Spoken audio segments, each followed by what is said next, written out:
আর জয় জগন্নাথ বন্ধু মাতাও এখন পান্ডারা নিচে থেকে হুঙ্কার দিয়ে বলছে কে বাঁচাবে? চুরি বিদ্যা বড় বিদ্যা যদি না পড়ো ধরা, আর যদি একবার পড়ো ধরা কি করবে জানো তো? তোমার ভাঙবে দাঁতের গোড়া।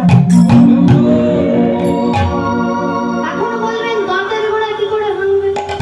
কেন যাদের বাড়িতে চুরি করতে গেছে ওদের বাড়ির লোক কি ছুড়বে জানেন? শিল আর নোড়া। ওই শিল আর নোড়াকেই ভাঙবে দাঁতের গোড়া। বন্ধু বাঁচাও, নাম বেটা গাছ থেকে।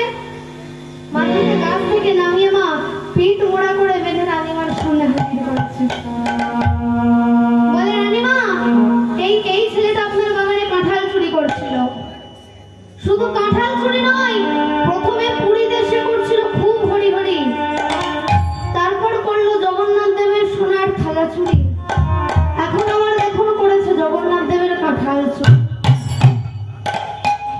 এখন যেই না বলেছে, রানীমা এসে বলছে হ্যাঁ রে বাবা, এতটুকু বয়স থেকে চুরি করতে।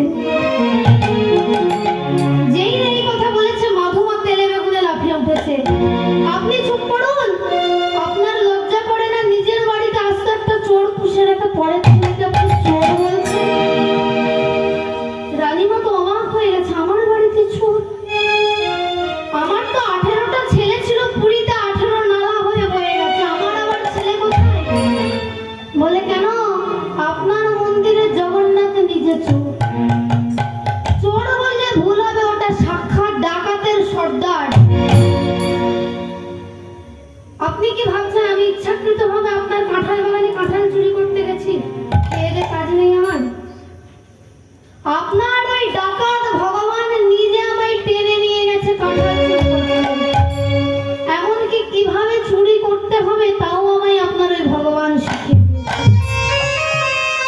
এখন যেই না জগন্নাথ দেবকে চোর বলেছে মা, পান্ডারা খেপে গেছে। পান্ডারা বলছে রানীমা, ওকে ছাড়ি করো, পকড়ে মারি পুঁতে দেবো। মানে ওকে আমাদের হাতে ছেড়ে দেবো, আমরা মেরে ওকে পাকে পুঁতে দেবো।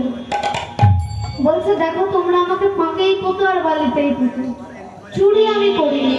বলে প্রমাণ করতে পারবি? বলে অবশ্যই পারবো। বলে তাহলে চল প্রমাণ করে দিবি, চল। বলছে ঠিক আছে চলুন। এখন রানীমাকে সঙ্গে নিয়ে উপস্থিত হয়েছে মন্দিরে। এসে জগন্নাথ দেবকে বলছে প্রভু বলে দাও বন্ধু যে আমি চুরি করতে যাইনি,